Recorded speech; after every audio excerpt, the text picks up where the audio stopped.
தாவேகா versus நாம் தமிழர் கட்சி அப்படின்ற மாதிரியான ஒரு காம்படிஷன் இங்க கிரியேட் ஆகுது இல்ல எங்களை பொறுத்தவரை வந்துமா தமிழ்நாட்டில் இருக்கக்கூடிய அனைத்து கட்சியும் எங்களுக்கு எதிரி கட்சி தான். சீமான் அவர்கள் பேசின வசனம் அந்த what bro it's very wrong bro, அதே இவரு நேத்தும் பேசியிருந்தாரு. சீமானுடைய ட்ரெண்டை இவர் காப்பி அடிக்கிறாரு. இல்ல அப்படி கிடையாது. ஒரு விஷயம் ஃபெமிலியரா இருக்கு அப்படிங்கிற பட்சத்தில் அதை யாரு வேணாலும் பயன்படுத்திக்கலாம். மு.க. ஸ்டாலின் அவர்களுக்கும் சீமான் அவர்களுக்கும் ஏதாவது பகை இருக்கா? சீமான் அவர்களுடைய தந்தையார் இறந்து போன போது ஐயா மு.க. ஸ்டாலின் அவர்கள் அழைப்பெடுத்து விசாரிச்சாங்க. அண்ணன் சீமானுக்கும் விஜய்க்கும் என்ன நிரந்தர பகை ஏதாவது இருக்கா? அதெல்லாம் இல்லை.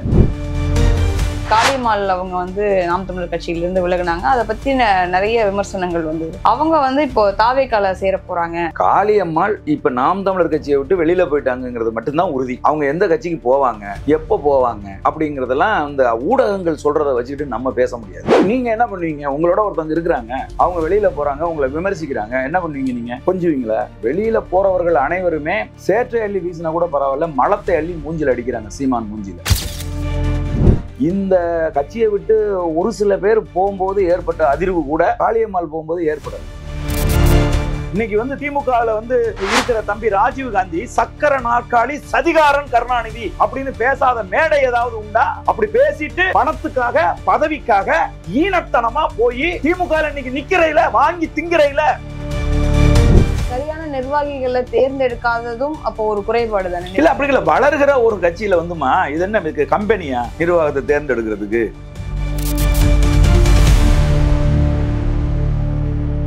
வணக்கம் நகரம் வாய்ஸ் நேயர்களே, இன்று நம்முடன் இயக்குனர் மு. களஞ்சியம் இணைந்திருக்கிறார். வணக்கம் சார். வணக்கம் தங்கச்சி.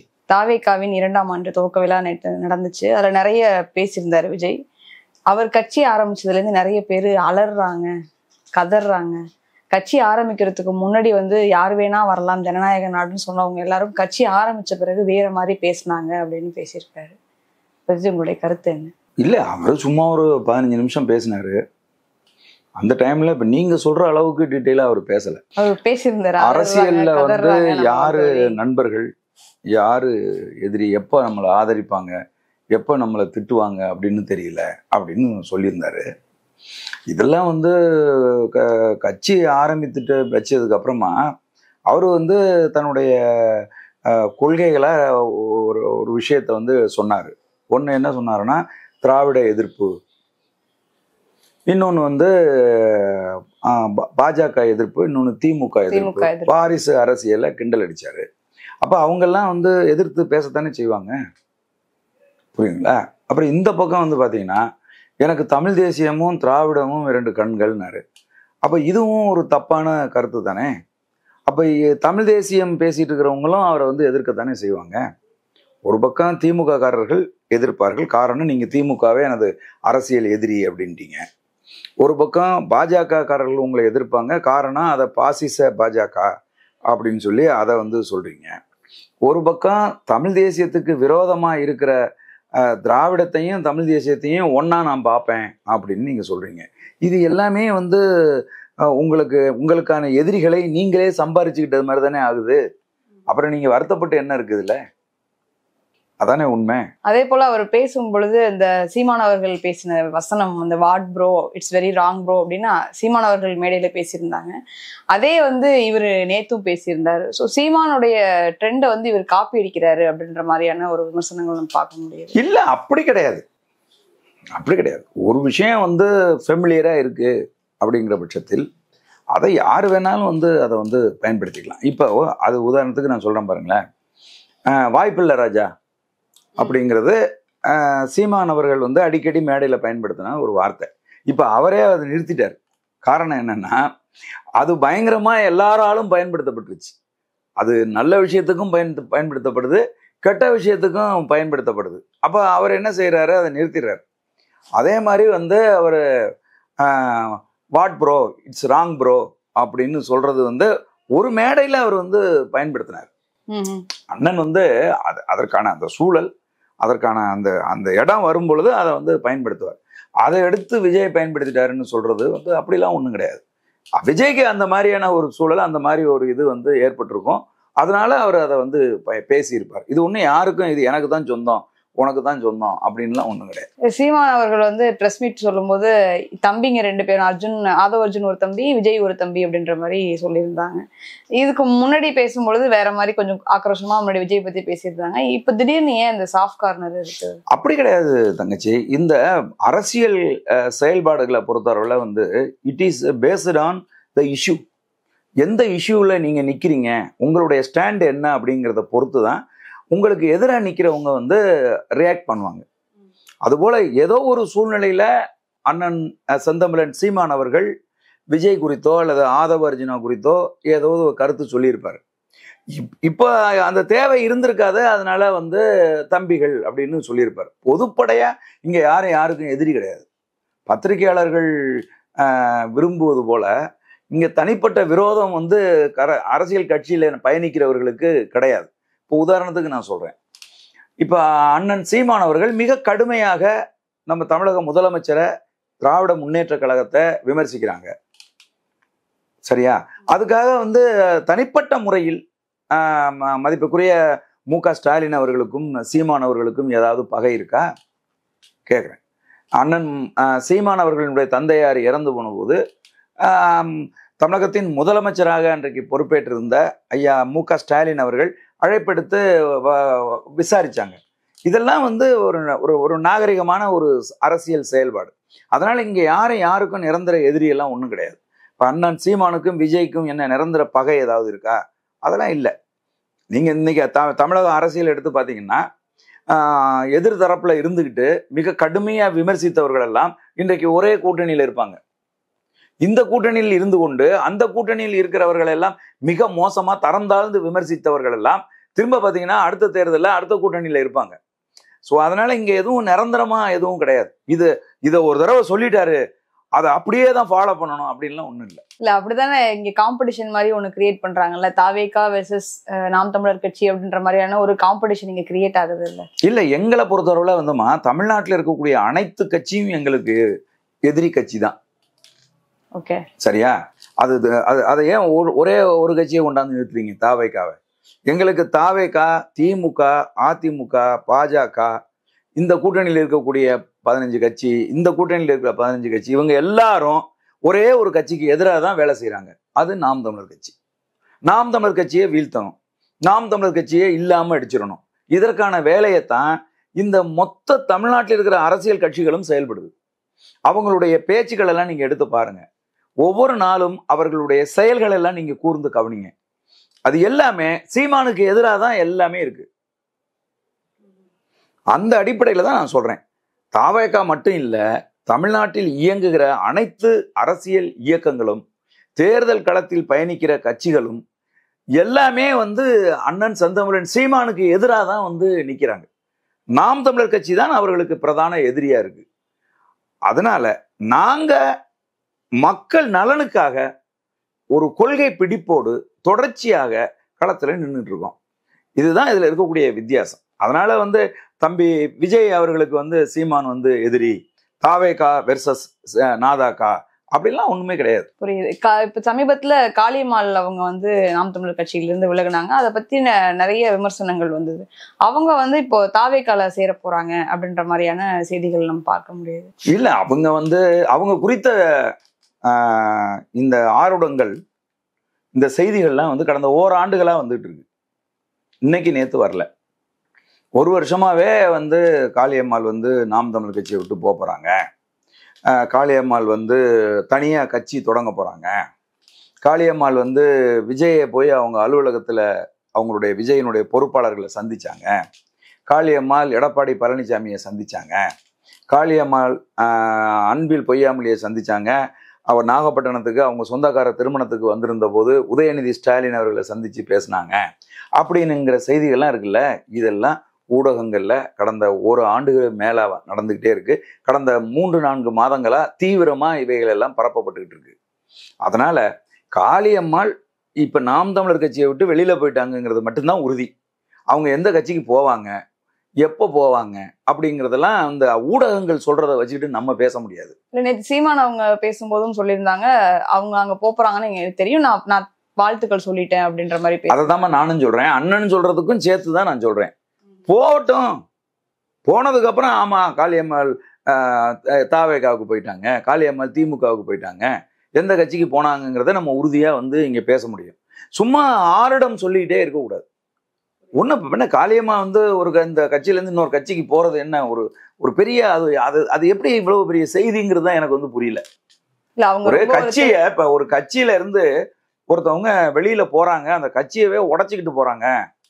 அந்த கட்சியில இருந்து ஆயிரக்கணக்கான பேரை வந்து அவங்க போன உடனே அந்த கட்சியில் அப்படியே ஒரு பிளவு ஏற்பட்டு அந்த கட்சி நிலை தடுமாறி போச்சு. திமுகவிலிருந்து வைகோ போன போது ஏற்பட்ட பேரலை இந்த நாம் தமிழர் கட்சிக்கு உருவாயிடுச்சு. திமுகவிலிருந்து எம்ஜிஆர் போன போது ஏற்பட்ட ஒரு பேர் அதிர்ச்சி நாம் தமிழர் கட்சிக்கு ஏற்பட்டுருச்சு அப்படின்னு சொன்னா நீங்க கேட்கிற கேள்வி எல்லாம் கரெக்ட். தனி மனிதர்கள் அவங்க நிழல் கூட போல தனி மனிதர்களா அவங்க வெளியில போயிருக்காங்க. இதுக்கு என்ன நாம் தமிழர் கட்சிக்கு ஒரு பெரிய பாதிப்பு? அவங்க எந்த கட்சிக்கு போனா யாருக்கு என்ன கவலை? போய் நல்லா இருக்கட்டும். எல்லாரும் இங்க அரசியல் செய்ய வந்தது வந்து முதல்ல வரும்போது எல்லாரும் வந்து மக்கள் நலன் அப்படின்னு சொல்லிதான் வர்றாங்க. மக்களுக்கு நான் நல்லது செய்யணும், இந்த கொள்கைகள் எல்லாம் நடைமுறைப்படுத்தணும் அப்படிங்கிற பெரும் கனவோட வர்றாங்க. வந்ததுக்கு அப்புறமா சுயநலம் வந்து ஒட்டிக்குது. தங்களுடைய சுயநலத்துக்காக இயங்க ஆரம்பிக்கிறாங்க. நான் வளர்ந்துருது. தனக்கான ஒரு இமேஜ் உருவானதை அவங்கள கற்பனை பண்ணிக்கிறாங்க. என்ன இப்படியா, என்ன எப்படி சொல்லலாம், என்ன எப்படி நடத்தலாம், எனக்கான மரியாதை கொடுக்கல, என்னை வந்து நிக்க வச்சு பேசினாங்க, என்னை உட்கார வச்சு பேசினாங்க அப்படின்னு நான் வந்து வளர்ந்துருது. அப்போ வரும்போது இருந்த நோக்கம் சிதைஞ்சிருது. அப்போ சுயநலம் தன்னை சுத்தி வளர ஆரம்பிச்சிருது. புரியுதா உங்களுக்கு? ஒரு புழுவை சுத்தி பட்டாம்பூச்சி எப்படி ஆகிறதுக்காக ஒரு வளையம் வந்து உருவாகுதோ அது போல வந்து இவங்களை சுத்தி உருவாக ஆரம்பிச்சிருது. அதுல சில புழுக்கள் அந்த கூண்டுக்குள்ளே செத்து போயிடும், சில புழுக்கள் அந்த பூண்டை உடைச்சிக்கிட்டு பட்டாம்பூச்சியா வெளியில வரும். இவங்கெல்லாம் என்னவா வருவாங்க அப்படிங்கிறத பொறுத்து இருந்து பார்ப்போம்.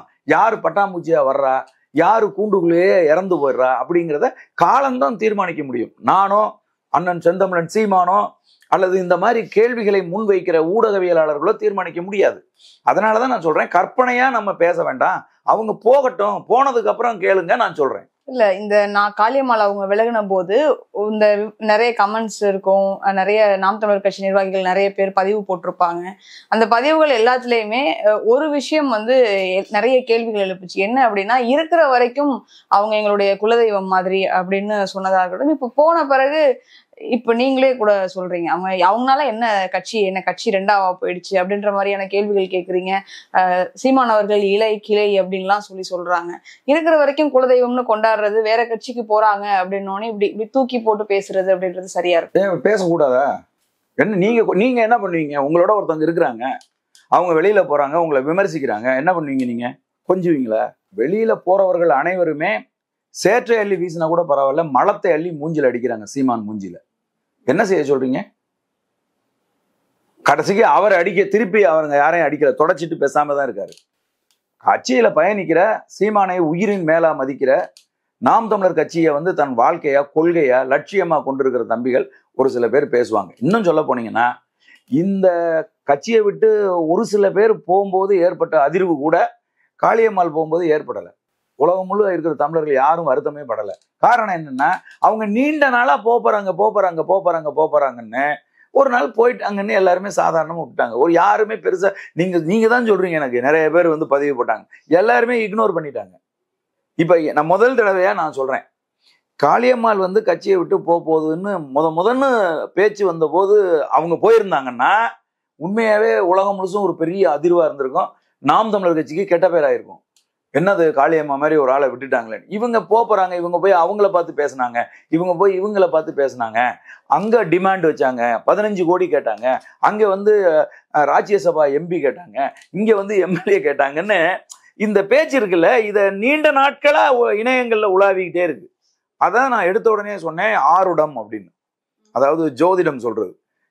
இந்த மாதிரி இணையதளங்கள்ல இணையவாசிகள் அல்லது ஊடகங்கள் காளியம்மாள் தங்கச்சி காளியம்மா குறித்து இப்படியெல்லாம் நிறைய சொல்லிக்கிட்டே இருந்ததுனால உலகம் முழுசும் இருக்கிற தமிழர்கள் பல பேர் இரவெல்லாம் எனக்கெல்லாம் கேட்டுக்கிட்டே இருப்பாங்க, என்ன அது இது செய்தி வந்திருக்க, இது உண்மையா அது உண்மையான்னு. நான் எப்பவுமே இதை தான் சொல்லுவேன், இல்லைங்க ஊடகங்கள்ல வர்றதெல்லாம் நம்பாதீங்க, அப்படியெல்லாம் இல்லைன்னு நம்ம சொல்லிட்டே இருக்கோம். இது இப்படியே சொல்லி பேசி நமத்து போய் இப்ப அவங்க வெளியில போகும்போது உப்பு சப்பு இல்லாம ஆயிடுச்சு, அவ்வளவுதான். இதை அப்படியே இக்னோர் பண்ணிட வேண்டியதுதான். இதுக்கு மேல அதை போய் உட்காந்து பேசிட்டு இருக்கிறதுல அர்த்தம் இல்லை. அதே போல இப்போ ஒரு நிர்வாகி வெளியேறாங்க அப்படின்னா கண்டிப்பா கட்சி வந்து ஒரு பேச்சுவார்த்தையை நடத்தியிருப்பாங்க. காளியம்மாள் அவர்கள் வெளியேறிய போது சில பேரெல்லாம் வந்து காளியம்மாள் வெளியேறக்கூடாது அப்படின்ற மாதிரி, நான் இப்போ நம்மளுடைய காணொலிகள்லயே நிறைய பேர் வந்து காளியம்மாள் இருந்திருக்கணும், போயிருக்க கூடாது, சீமான் கொஞ்சம் பேச்சுவார்த்தை நடத்திருக்கலாம் அப்படின்ற மாதிரி நிறைய பின்னூட்டங்கள் பார்க்க முடிஞ்சது. பேச்சுவார்த்தை நடத்தப்பட்டதா காளியம்மாள் கூட? அதாவது என்னன்னா தங்கச்சி, கட்சிக்குள்ள என்ன நடக்குது ஏது நடக்குதுங்கிறது வெளியில யாருக்கும் தெரியாது, சரியா? அது கட்சிக்குள்ள இருக்கக்கூடிய நிர்வாகிகளுக்கும் அண்ணன் செந்தமிழன் சீமானுக்குமான விஷயம். என்ன பேச்சுவார்த்தை நடத்தினாங்களா இல்லையா, இல்லை இக்னோர் பண்ணிட்டாங்களா அப்படிங்கிறதெல்லாம் உட்கட்சி விவகாரங்கள். இதை பொது வெளியில வந்து பேச முடியாது. வெளியில இருக்கிறவங்க 1000 பேசிட்டு இருப்பாங்க, அவங்கவுங்க விருப்பத்துக்கு லட்சத்தை பேசுவாங்க. நீங்க பின்னூட்டத்துல போய் பாத்தீங்கன்னா, என்ன பிடிக்காதவன்லாம் ஏன்டா இவனை இன்டர்வியூ எடுத்தீங்கன்னு கேட்பான். உனக்கு வேற ஆளே கிடைக்கலையா லகரத்துக்கு, களஞ்சியம் தானே உனக்கு கிடைச்சான்னுவான். என்ன பிடிச்சவன்லாம் வந்து அண்ணன் சிறப்புண்ணே சூப்பர்ண்ணே அப்படின்னுவான். ஸோ 10 பேருக்கு என்ன பிடிக்கும், 10 பேருக்கு என்ன வந்து பிடிக்காது. இதானே எதார்த்தம். பிடிக்காம இருக்கிறதுக்கு 1000 காரணம் இருக்கும், பிடிச்சதுக்கு லட்சம் காரணம் இருக்கும். அதுபோல யாரோ 4 பேர் வந்து நாம் தமிழர் கட்சிக்கு வந்து அட்வைஸ் பண்றான், கருத்து சொல்றாங்கிறதுக்காக அது என்ன நடந்துச்சு ஏது நடந்துச்சுன்னு பொது வெளியில பேச முடியாது தங்கச்சி. இல்ல எல்லா கேள்வியுமே நம்ம வந்து கமெண்ட்ஸ்ல வந்துச்சு அப்படின்னு சொல்லி நம்ம கேட்க மாட்டோம்ல.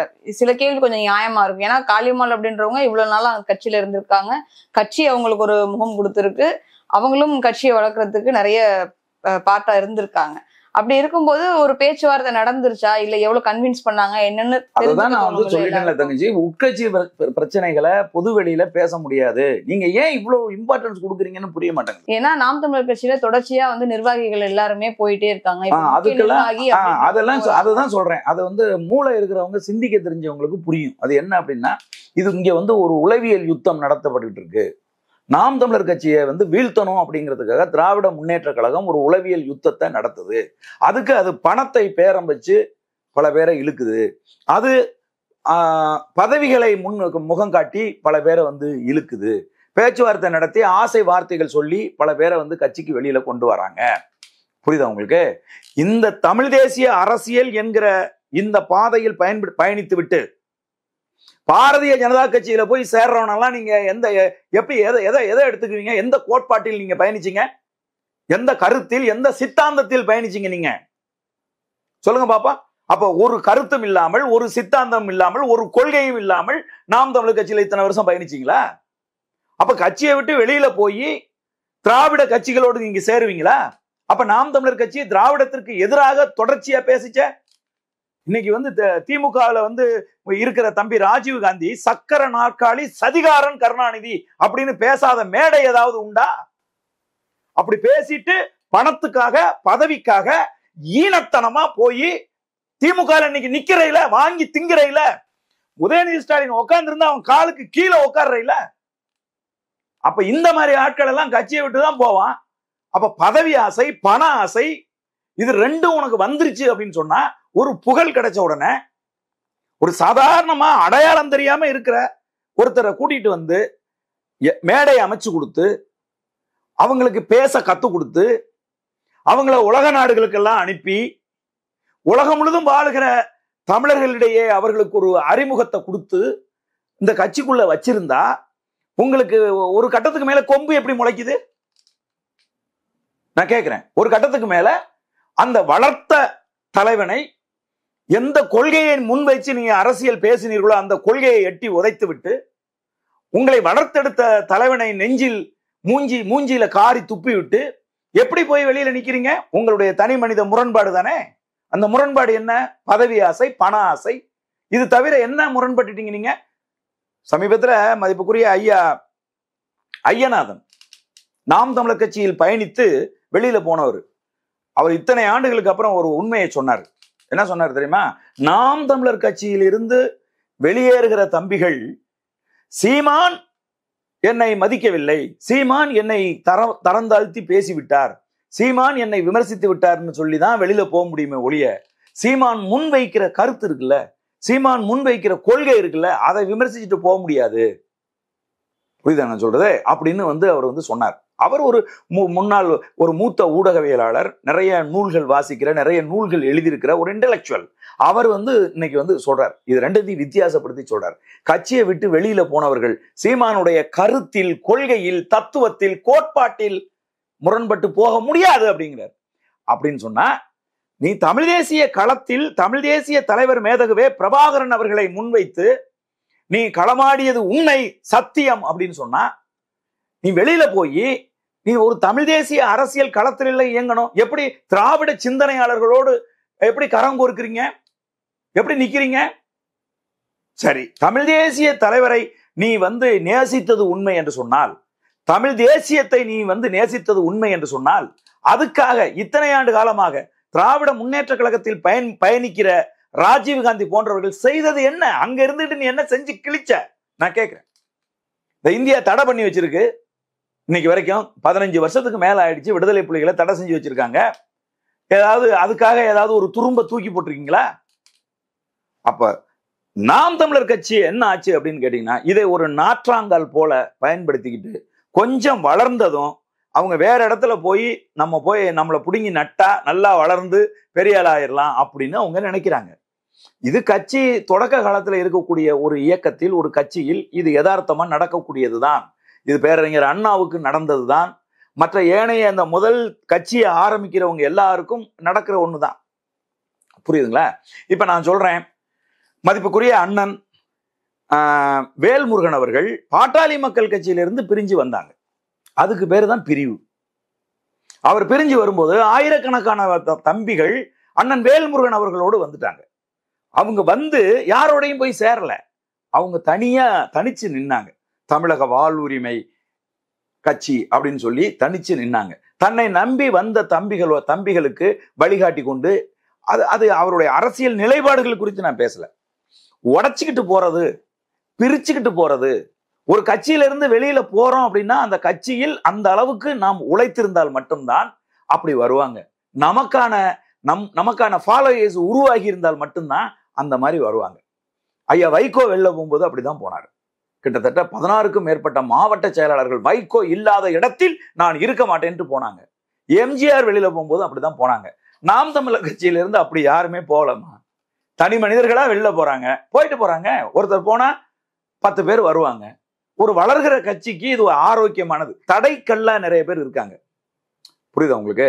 தனக்கு விருப்பம் இல்லாதவர்களை கட்சியை விட்டு நீக்குவது, தங்களுக்கு விருப்பமில்லாத செயல்களை செய்ய சொல்லி, கட்சிக்கு விரோதமான செயல்களை செய்ய சொல்லி கட்சியில் பயணிக்கிற தம்பிகளை கட்டாயப்படுத்துவது, இப்படியானவர்கள் தான் இன்னைக்கு கட்சியை விட்டு வெளியில போயிருக்காங்க. இதை ஒரு கட்சியினுடைய தலைமை எத்தனை காலத்துக்கு பொறுத்துக்கும் சொல்லுங்க பார்ப்போம். இன்னைக்கு கட்சியை விட்டு வெளியில போய் குற்றம் சொல்றாங்கல்ல, அவங்க உண்மையாவே மல்லாக்கப்படுத்திக்கிட்டு வானத்தை நோக்கி திப்புறாங்கன்னு அர்த்தம். ஏன்னா அண்ணன் செந்தமிழன் சீமான் அவர்கள் இதையெல்லாம் செய்தாருன்னு நீங்க சொல்ற குற்றம் இருக்கு பாருங்க, அந்த குற்றத்தை எல்லாம் அவர் செய்கிற போது நீங்க தானே கூட இருந்தீங்க. நீங்க தானே ஒரே அறையில ஒன்னா அவரோட தூங்குனீங்க, ஒரே இடத்துல உட்காந்து சாப்பிட்டீங்க. நாங்க எல்லாமே இருந்தோம்? இல்ல. அப்ப நிழல் போல அவரோடு தொடர்ந்து வாழ்க்கையில பயணிச்சு பல ஆண்டுகள் கூடவே இருந்துட்டு வெளியில போய் நான் இவர் இப்படியாப்பட்டவர், இவர் அப்படியாப்பட்டவர், இதை செஞ்சுட்டாரு, அவர் அதை செஞ்சுட்டாருன்னா, நீ தான் கூட இருந்து செஞ்ச. இங்க பாருங்கம்மா, துரோகம் அப்படிங்கிறது எப்பவுமே கூட தான் இருக்கும். எதிரி தான் அவங்களை விட்டு தூரமா இருப்பான், துரோகிகள் கூட தான் இருப்பாங்க. இயேசுவுக்கு துரோகம் செஞ்சது யூதாஸ், புரியுதுங்களா? ஜூலியர் சீசருக்கு துரோகம் செஞ்சது புரூட்டஸ், புரியுதுங்களா? நம்முடைய கட்டபொம்மனுக்கு துரோகம் செஞ்சது எட்டப்பன். நம்பிக்கை துரோகம், அவ்வளவு பெரிய நம்பிக்கை துரோகத்தை செஞ்சான்.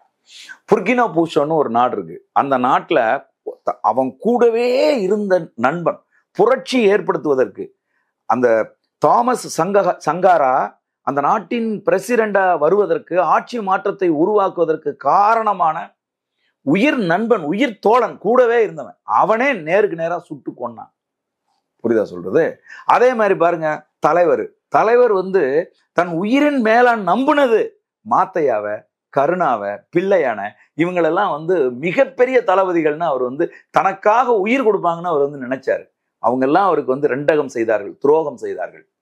அப்படின்னா வரலாற்றில் சீமான் அண்ணன் மட்டும் என்ன விதிவிலக்கா? அவருக்கு துரோகம் செய்ய மாட்டாங்களா? சொல்லுங்க பாப்போம். அப்போ சுயநலம் என்று ஒன்று வருகிற போது தனக்கு ஆசானாக இருந்த, தனக்கு அரசியல் கற்றுக் கொடுத்த, தன்னுடைய உயிர் தோழனாக இருந்தாலும் சரி, தன்னுடைய உடன்பிறப்பாக இருந்தாலும் சரி, எதிரியா மாத்துறது அல்லது அவனுக்கு துரோகம் செய்வது வரலாற்றின் நெடுகிலும் நம்ம தொடர்ந்து பார்த்துக்கிட்டே வரலாம். நான் சும்மா ஒரு 4-5 உதாரணம் சொல்லியிருக்கேன். வரலாற்று நெடுகிலும் அது இருந்துகிட்டே இருக்கு. அப்ப சீமான் எப்படி விதிவிலக்கு? சீமானுக்கும் உடன் இருப்பவர்கள் துரோகம் செய்வார்கள். புரியுதா? அதனாலதான் நாங்க என்ன சொல்றோம்னா, இது திட்டமிடப்பட்ட ஒரு உளவியல் போரு. இந்த உளவியல் போர திமுக திராவிட சிந்தனையாளர்கள் செய்யறாங்க. ஏன் அப்படின்னா, அவர்களுடைய பிதாமகனாய் இருக்கிற ஈவேராவை நாங்கள் வேரோடு வெட்டி சாய்த்திருக்கிறோம். ஈவேராவினுடைய பொய் முகத்தை நாங்கள் கிழித்து தமிழர்களுக்கு காட்டி இருக்கிறோம். ஈவேரா என்கிற பின்பத்தை நாங்கள் தகர்த்திருக்கிறோம். இனி அடுத்து வருகிற தலைமுறை ஈவேராவை ஒரு பெரும் பின்பமாக பார்க்காது அப்படிங்கிற ஒரு நிலையை இன்றைக்கு நாம் தமிழர் கட்சி அண்ணன் செந்தமிழன் சீமான் உருவாக்கி இருக்கிறாரு. அதனால இவரை வீழ்த்த வேண்டும், இவரை அழிக்க வேண்டும், அவர் கட்சியை கொஞ்சம் கொஞ்சமாக சிதைக்க வேண்டும் அப்படின்னு சொல்லி ஒரு உளவியல் யுத்தத்தை அவங்க உருவாக்குறாங்க. இது சார்ந்த எனக்கு ஒரு கேள்வி, இறுதியாக அந்த கேள்வி வச்சுக்கலாம். ஏன்னா சீமான் அவர்களுடைய கட்சி அப்படின்றது படிப்படியா இப்ப வளர்ந்து இப்போ ஒரு அங்கீகாரம், மாநில அங்கீகாரம் பெற்ற கட்சியா மாறி இருக்கு. இது ஒரு வளர்ச்சிக்கான அறிகுறி.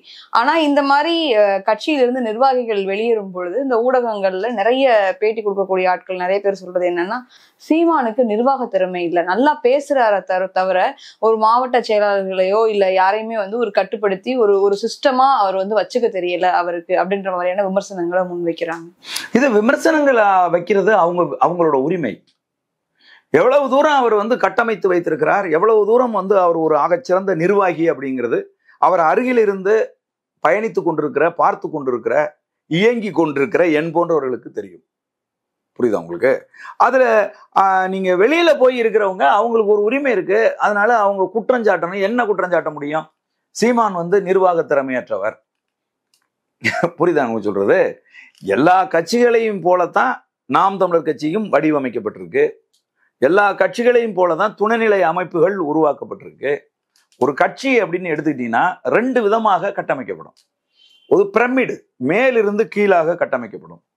சில கட்சிகள் கீழிருந்து மேலாக கட்டமைக்கப்படும். புரியுதுங்களா?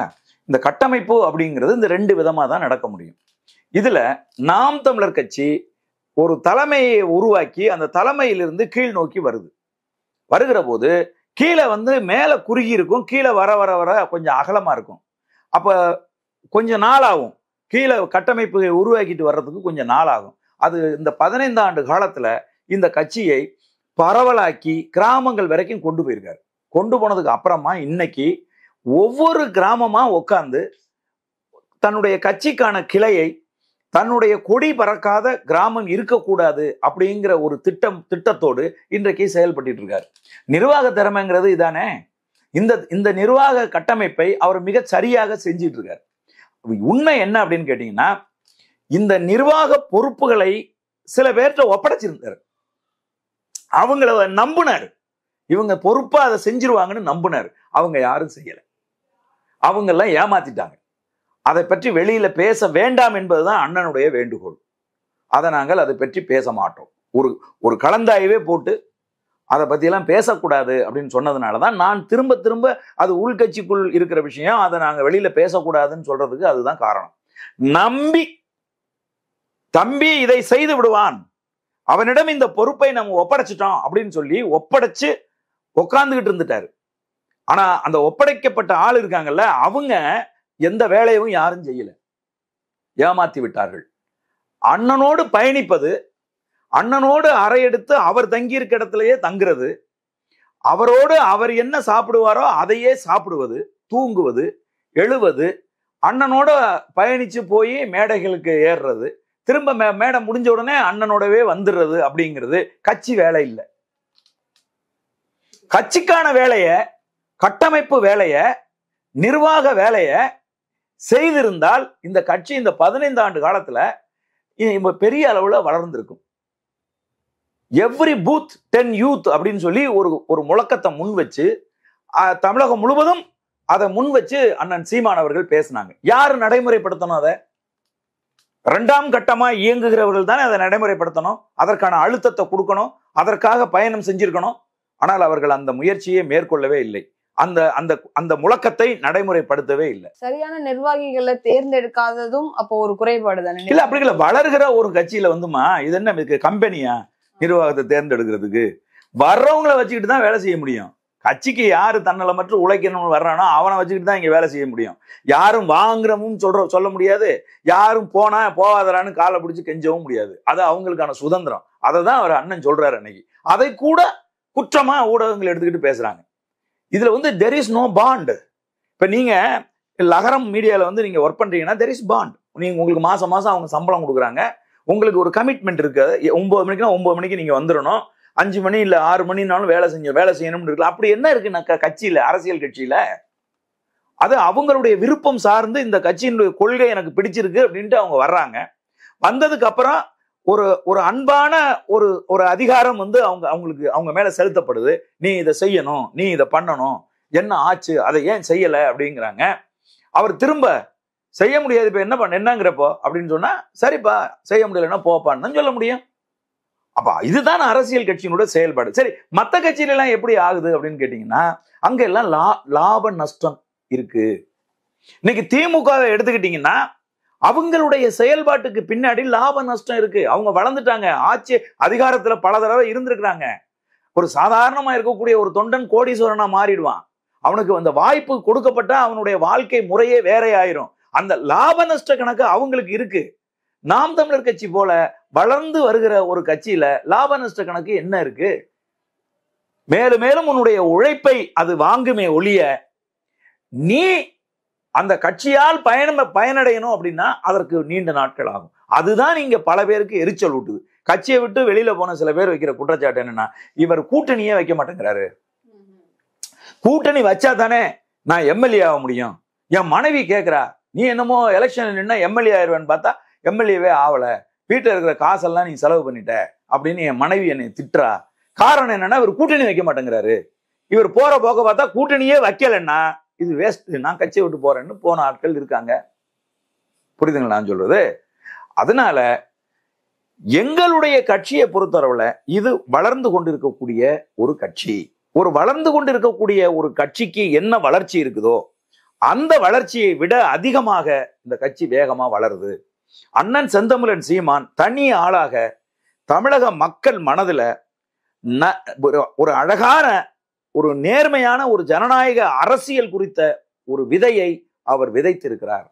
அது இன்றைக்கு முளைத்து பெருசா வந்து வளர்ந்துகிட்டே இருக்கிறதுனாலதான் போட்டியிட்ட எந்த தேர்தலையும் வாக்கு குறையாம தொடர்ந்து முன்னேறிக்கிட்டே அவர் இருக்கிறாரு அப்படின்னு நான் நம்புறேன். இவ்வளவு நேரம் உங்களோட நேரத்தை பகிர்ந்து நிறைய விஷயங்கள் பகிர்ந்துக்கிட்டீங்க, ரொம்ப நன்றி. மிக்க மகிழ்ச்சி, நன்றி, வணக்கம் தங்கச்சி.